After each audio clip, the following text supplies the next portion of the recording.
Part of the battle is over, Capricorn, and I say that as the month of September 2016 ushers in a whole new cycle for you.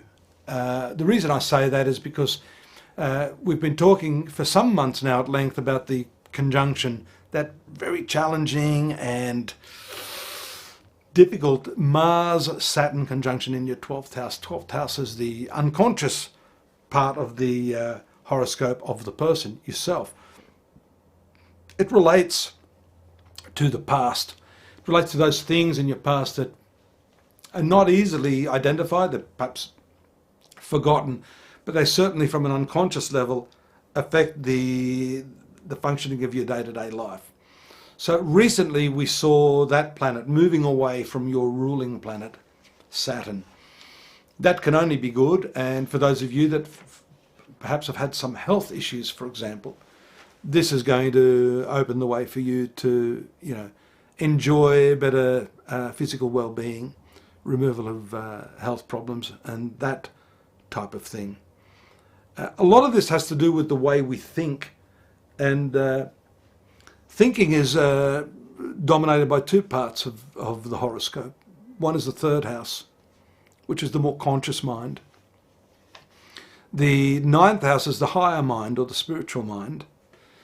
And in some schools of astrology, the fifth house has some bearing on the spiritual mind as well. In this case, in September, I raised this issue because the ninth house, which is your higher mind, philosophical mind, the studious mind, has the new moon eclipse taking place on the 1st of the month. Very, very powerful stuff. So the new moons, especially when they coincide with the eclipse, unleash tremendous amounts of energy, and you have to be careful how you direct that. Especially because we see the ruler of that 12th house of past unconscious behaviour there with Mercury, which is a friendly planet for you. 4 planets in that area show that there's a top heaviness in the horoscope, and most certainly gravitation towards all of the affairs of that sector. Higher education, philosophy, long journeys, travels for some of you will definitely be on the cards. And of course the 12th house, apart from that being the unconscious part of your mind, this shows us very clearly the 9th and 12th houses when activated, and you have your 3rd house as well, which is short journeys, has much to do with not only travels or journeys, but emigration. For some of you, there may be some very, very big changes coming in terms of your locality, your environment. You might want to consider what's called relocational astrology for that. This has to do with studying your horoscope against the map, the geocentric map, the latitudes and longitudes of where you happen to be thinking about moving, and how that's going to impact upon you astrologically, because those lines, those longitudes and latitudes, are all connected geocentrically with the celestial coordinates of where the planets are. That might just help you. It's just a thought. You can look at that, and I'll give you the website at the end of the reading. But suffice to say that on the 2nd, for example, or the 3rd rather, the conjunction of the retrograde Mercury with Jupiter in the 9th house brings with it contacts and communications over this matter, ticketing, purchasing of tickets, brochures, investigating where you might want to travel or where you might want to live. This could be a reconnaissance mission for some of you, actually going to the locality before you move there. That's not a bad idea. I remember once when I sold one of my houses, I remember a car sitting outside, and I remember going out early in the day, coming back later, 7 or 8 hours later, and seeing the car still sitting there with some Asian people just sitting there. I sort of was curious. I went over and said, "Can I help you? You seem to have been here all day." They said, "Look, we're thinking of buying your house." I said, "Well, you could have come in and talked to me earlier." They said, "Oh, no. We want to look at what's going on in the area before we commit ourselves." In other words, they were listening to the dogs barking, the type of people coming in and out in the neighbourhood, who their neighbours would be. I thought to myself, that's very, very astute.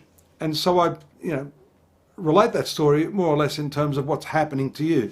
That if you're thinking of moving, if you're thinking of going to a new location, it is precisely that sort of attitude that you need to take with you. You need to investigate these things before you commit yourself, especially Capricorn, with that retrograde Mercury in your 9th house. The 7th house of your horoscope is ruled by the moon, and having a full moon taking place in the sign of Pisces is very, very fortuitous. That takes place on the 17th in the 3rd house of your horoscope, very near to the planet Neptune.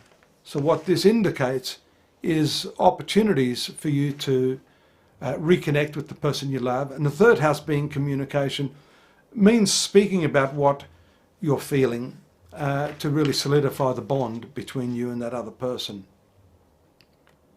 There are times when you actually hold back and you need to be more forthcoming.